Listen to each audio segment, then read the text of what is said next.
है बच्चों, जैसा कि आपने इसके पहले पढ़ चुके हैं आप कि अभी तक जो सिस्टम है वो कितने तरह के सिस्टम होते हैं। तो आपको पता है कि 7 प्रिमिटिव यूनिट्स और उसके 4 टाइप के सिस्टम्स होते हैं।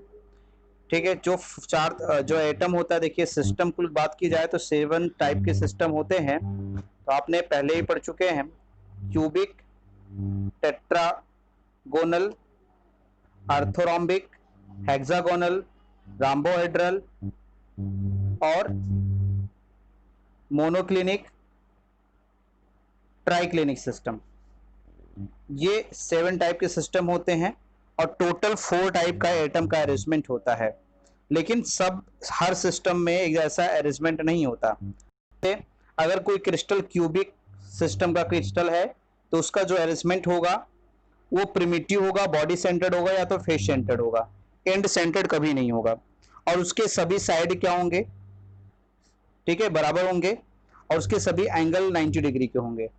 और ऐसा जिंक, ब्लेंड और कॉपर तथा NaCl में देखने के लिए मिलता है। अब दूसरा सिस्टम की बात करें तो दूसरा सिस्टम है ट्राइगोनल सिस्टम। ट्राइगोनल सिस्टम में 2 तरह के एटॉमिक अरेंजमेंट होते हैं, एक प्रिमिटिव होता है, एक बॉडी सेंटर्ड यानी कि BCC होता है। इसमें A और B बराबर होंगे लेकिन C इक्वल नहीं होगा। लेकिन इनके तीनों एंगल जो अल्फा बीटा गामा है तीनों 90 डिग्री के होंगे। इस तरह के सिस्टम को SnO2 यानी कि स्टेनस ऑक्साइड और जो है व्हाइट टीन, टाइटेनियम ऑक्साइड और जो है कैल्शियम सल्फेट, ये फॉलो करते हैं। ठीक है, और आगे देखिए आर्थोरॉम्बिक की बात करें। आर्थोरॉम्बिक की बात करें तो आर्थोरॉम्बिक जो सिस्टम होता है आपका, आर्थोरॉम्बिक सिस्टम, जो आर्थोरॉम्बिक सिस्टम है इसमें जो है 4 तरह के अरेंजमेंट होते हैं। एटॉमिक अरेंजमेंट जो होता है 4 टाइप से होता है। आर्थोरॉम्बिक में आपके चारों जो सिस्टम है चारों तरह से एटम अरेंज होते हैं आर्थोरॉम्बिक में, लेकिन इसकी सारी साइड जो है डिफरेंट होती है, कोई भी साइड इक्वल नहीं होती, लेकिन सभी एंगल इक्वल होते हैं। ये सब याद रखना है आपको।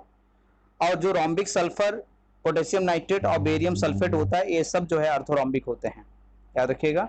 आर्थोरॉम्बिक में चारों तरह से एटम अरेंज हो सकते हैं।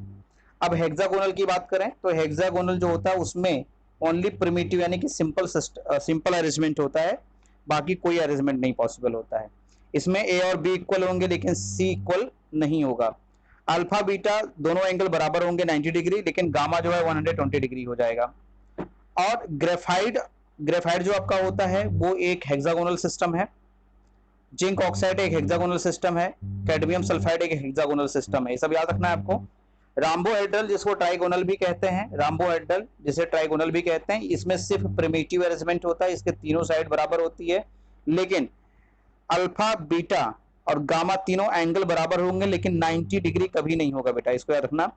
अब देखिए कैल्शियम जो कार्बोनेट होता है जिसे कैल्साइड भी कहते हैं हम लोग, ये आपका ट्राइगोनल होता है यानी कि रोम्बोहेड्रल होता है। जो सिंदूर होता है ना, सिनेबर, वो भी क्या होता है आपका, राम्बोहेड्रल होता है।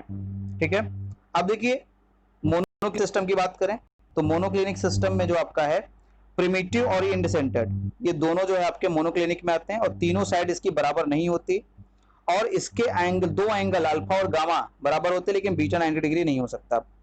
जो मोनोक्लिनिक होता है सल्फर, वो आपका जो है मोनोक्लिनिक का एग्जाम्पल है, और सोडियम सल्फेट जो है आपका मोनोक्लिनिक का एग्जाम्पल है।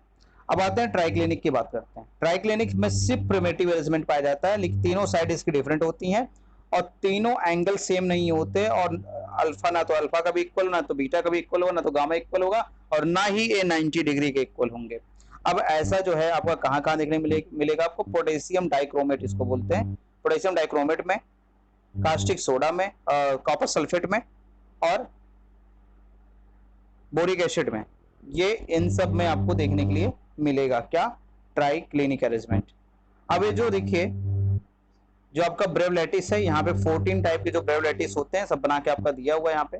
बॉडी सेंटर देखिए मैं बता भी चुका हूँ, बॉडी सेंटर पे सिर्फ क्या होते हैं, कॉर्नर पे एटम होते हैं, और सॉरी प्रिमिटिव में। और बॉडी सेंटर पे क्या होता है, कॉर्नर के अलावा बीच में आ जाते हैं एलिमेंट, एटम आ जाता है। और देखिए फेस सेंटर पे क्या होता है, कॉर्नर के अलावा हर फेस पे आ जाते हैं एटम। ठीक है, तो आप देखिए जो आपके अरेंजमेंट है, तो आप देख सकते हैं कुल टोटल मैं आपसे कह दूं, यही ब्रेव लैटिस हैं, 3 यहाँ पे हो गए, 2 5, 4 9, 2 11, और देख लीजिए यहाँ पे 3 यहाँ पे हो गए, कुल कितने हो गए 14। आपको पता बताया था मैंने ब्रेव लैटिस क्या होता है। ब्रेव लैटिस ये जो 14 टाइप का टोटल अभी तक जितने मॉलिक्यूल बने हैं उसमें कुल टोटल 14 टाइप के अरेंजमेंट पॉसिबल हैं। जितने भी क्रिस्टल्स होते हैं उनके 14 प्रकार के यानी 14 टाइप के अरेंजमेंट पॉसिबल होते हैं। इसी को हम लोग क्या बोलते हैं, ब्रेव लैटिस। ठीक है, 14 unit cell of 14 type of Bravais lattice. ठीक है, ये देखिए 14 टाइप कैसे होता है। सबका जितने भी अभी हम लोगों ने चार्ट टेबल में पढ़ा, सबका अरेंजमेंट यहाँ पे बाय फिगर रिप्रेजेंट किया गया। आप बुक में अपने जरूर देखें। ठीक है, सबको शो करके दिखाया भी गया है। अब देखिए हमारा जो टॉपिक आता है वो ये है number of atom in unit cell. किसी यूनिट सेल में कितने एटम होते हैं, मैं जो है कल के लेक्चर में आपको समझा दूंगा। Number of atom in unit cell, किसी यूनिट सेल में कितने एटम हो सकते हैं। ठीक है, और साथ में हम लोग जो है आगे जो हम लोग पढ़ेंगे थ्री डायमेंशनल स्ट्रक्चर के बारे में। ठीक है, बेस्ट ऑफ लक।